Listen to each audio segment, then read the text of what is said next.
Welcome to another episode of I Know Jax. I'm Joe Talentino.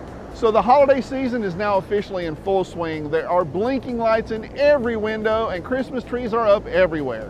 Now, one of my absolute favorite places to visit to get into the holiday spirit is without doubt St. Augustine. And that's exactly what we're going to do. But we're going to visit a cool little place in the historic district, the Hot Shot Bakery. I'm down in St. Augustine at the Hot Shot Bakery and I'm trying a really great sandwich called the Hubba panini. Well, the Hubba was actually not created by me. We were in a different location and we had a countertop and we had a lot of Flagler students that ate with us. And one wanted me to create this sandwich. She wanted turkey, which we roast, so it's fresh turkey, and the datil jam on it, and cream cheese and provolone cheese, and of course on our panini bread, which is a light wheat made with poppy seeds and sunflower seeds. So I did, and when I handed it to her, it's right off the press, so it's good and hot, and she bites into it, and she goes, "Hubba Bubba!" So that immediately became the Hubba. It's too much to call it both, so we named it Hubba after her. So you're very datil-centric here. Yes, I am. I'm from St. Augustine. I was born here in the old white wooden East Coast Hospital on King Street where the Sebastian Winery is now. My mother is a Menorcan, so I've got a lot of Menorcan heritage in my background, and one of her grandmothers was a Seminole Indian, so there's a lot of Florida history here. So I created my first datil sauce, which is probably the number 3. Now I have 4 different levels of heat, 2 through 5. So 3 is the medium, and that's what most restaurants carry. To me, it's like garlic and tomatoes. You can do anything with it, you know. Just because it's a hot pepper is no reason to stop there. I like to work with it. It has a fabulous flavor. It's not like most hot peppers that are just macho hot. Yeah. It's got a flavor. Sure. And it doesn't hurt it doesn't burn your tongue when you first bite it. It goes to the back of your palate. Yeah. And then it explodes and lets you know it's there. Right. It's amazing to watch. Oh, this isn't hot, and then it's all of a sudden you see their eyes or they'll start sweating, turning red.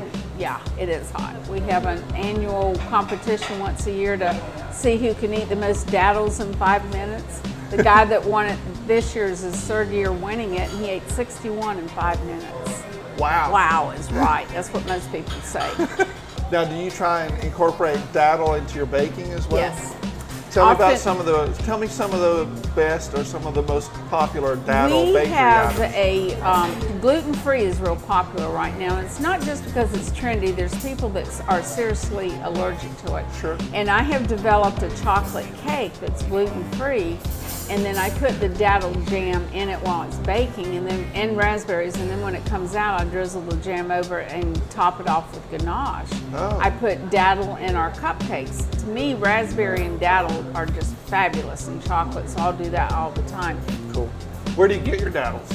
I grow quite a few, but because of the way that the datil reputation has grown, there's a lot more people growing them.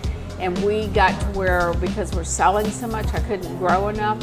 And I've got one grower that had 2,000 plants, another one that has 3,000. I just picked up a new one last year, and he only had 1,000 only. But he's increasing that this year. I can't wait to see him in the spring and see how many he's got. If you're in St. Augustine, come down and check out the Hot Shot Bakery and the Hubba panini.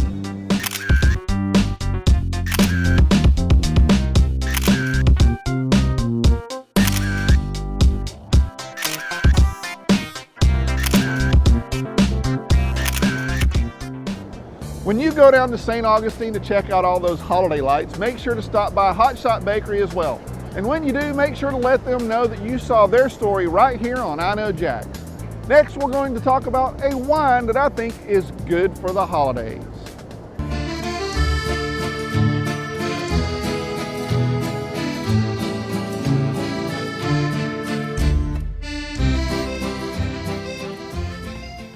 I'm here hanging out with my buddy Kris Chislett, the wine guy, and today we're going to try something a little bit different, right? A little bit different for us for wine, because we've never actually done a sherry.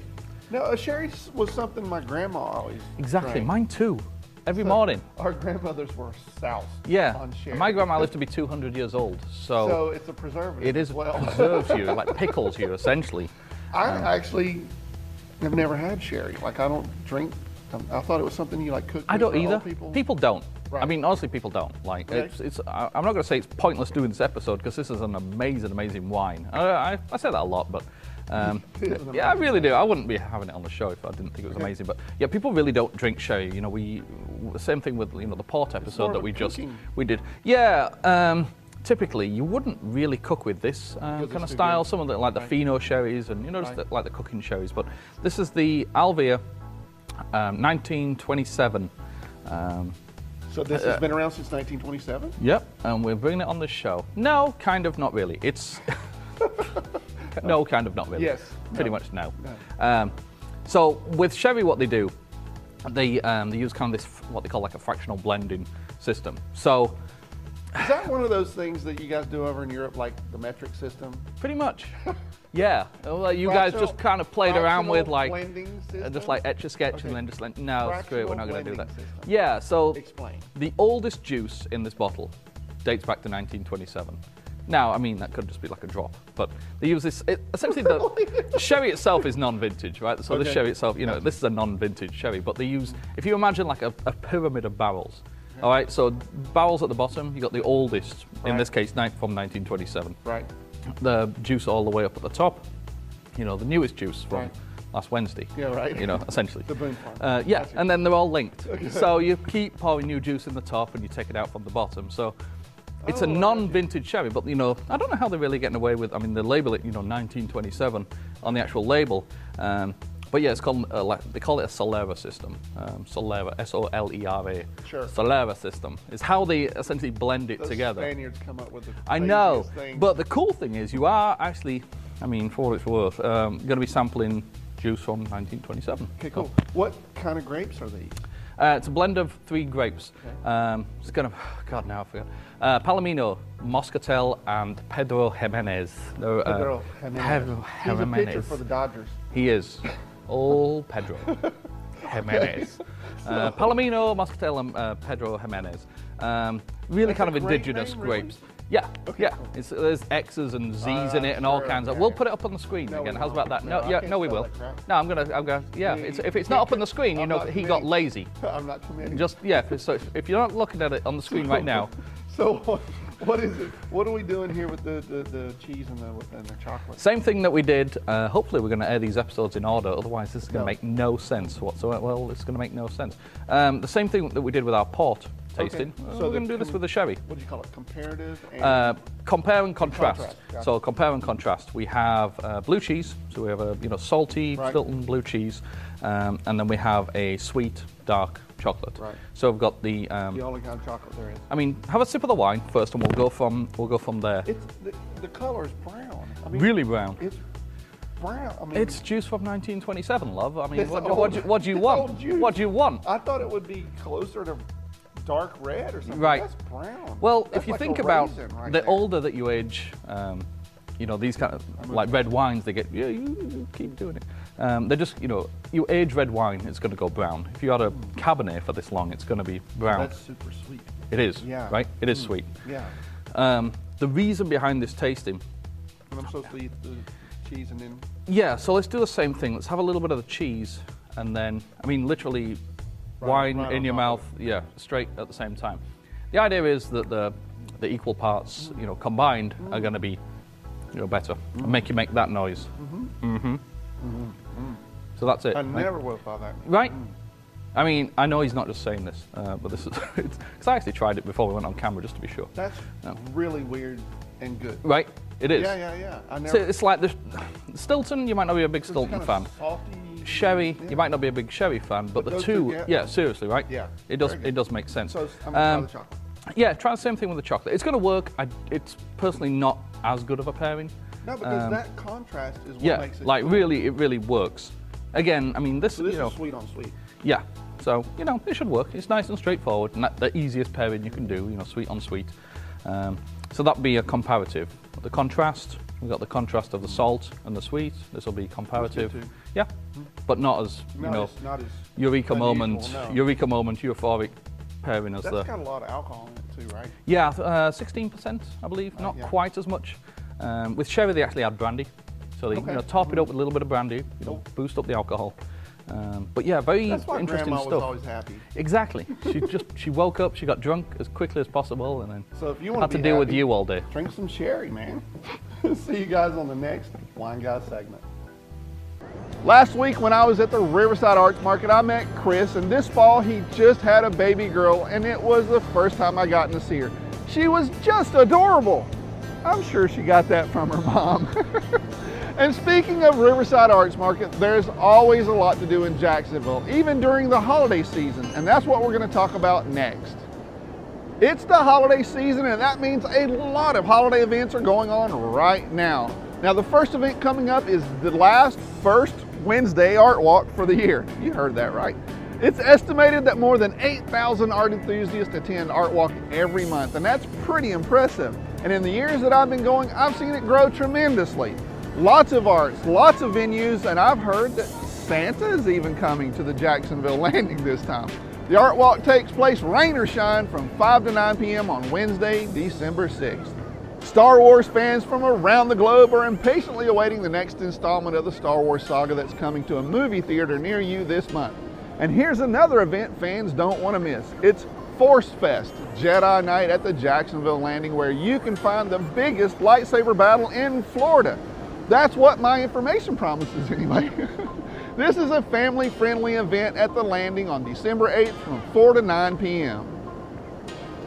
The Players at the Sea in Jax Beach have a big premiere coming up for the holiday season. Joseph and the Amazing Technicolor Dreamcoat. This is a family musical by Tim Rice and Andrew Lloyd Webber, full of unforgettable songs. The performance premieres on December 8th and continues until December 23rd. And I can't skip by my favorite guys who really know how to play ball. Nope, I'm not talking about football. I'm talking about basketball, but not the Jacksonville Giants. They don't have their first game until the 15th of December. No, I'm talking about the Harlem Globetrotters. Now, since I was a kid, I've always enjoyed watching them play. They're just plain fun.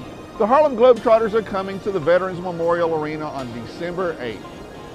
There's a lot of other events as well. There's a reindeer 5K on December 8th, an ugly Christmas sweater bar crawl in Jax Beach on December 9th, and the community nutcracker at the Florida Theater on the weekend. And don't forget about the gingerbread extravaganza. I love saying extravaganza, I don't know why. You can find all the details on my website at iknowjax.com. In the post, I cleverly have titled Fun Things to Do in Jacksonville in December. I just recently started the Ambassador program here at I Know Jax. Now, I've started the program to build a group of people who, just like me, want to make Jacksonville even better. Here at I Know Jax, I do my best to promote local events, local businesses, well, heck, pretty much anything local. Now, if local businesses, restaurants, bars, breweries, retail shops can thrive, well, we can keep a unique city. All of those big box chains can easily overrun us if we don't watch out. They have big money behind them and big marketing dollars, and that's just not the case for small local business owners. And when I say local businesses, I'm talking about locally owned independent businesses, not franchises. If this is something that's close to your heart as well, you should join me and the Ambassador program. You can find the sign-up form and more information about it on my website at iknowjax.com/ambassador.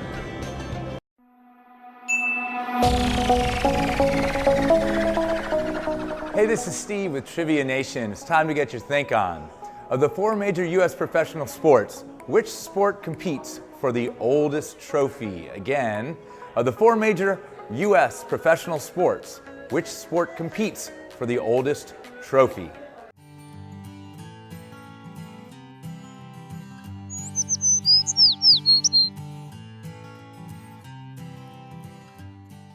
Hey, before the break, we asked you a question. Of the 4 major U.S. professional sports, which competes for the oldest trophy? Nice work if you knew that that was the NHL. They compete for the Stanley Cup.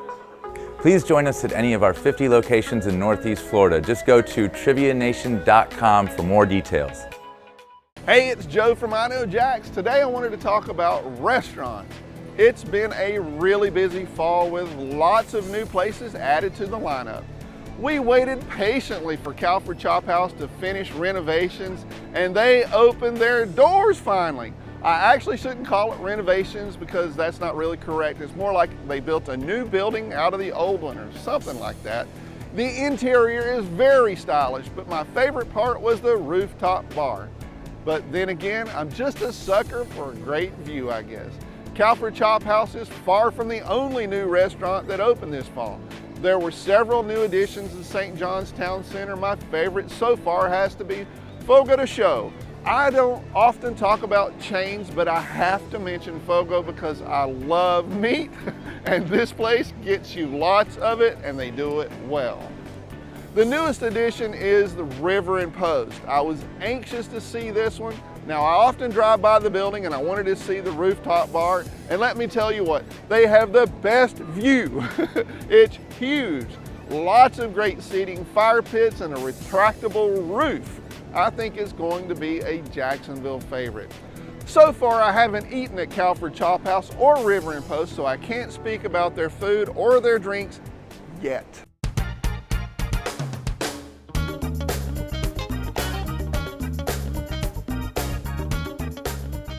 Today, Chef Ryan is going to show me how they make fried green tomatoes.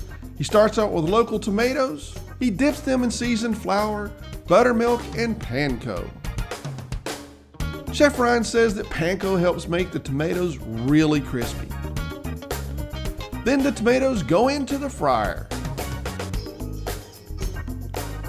The tomatoes are nice and crispy. He puts them on top of a house-made pimento cheese. He tops it with a special relish that has heirloom tomatoes, red and green peppers, white onion, and a little bit of jalapeno for that nice kick. Then he drizzles the whole thing with some bourbon balsamic. Doesn't that look awesome?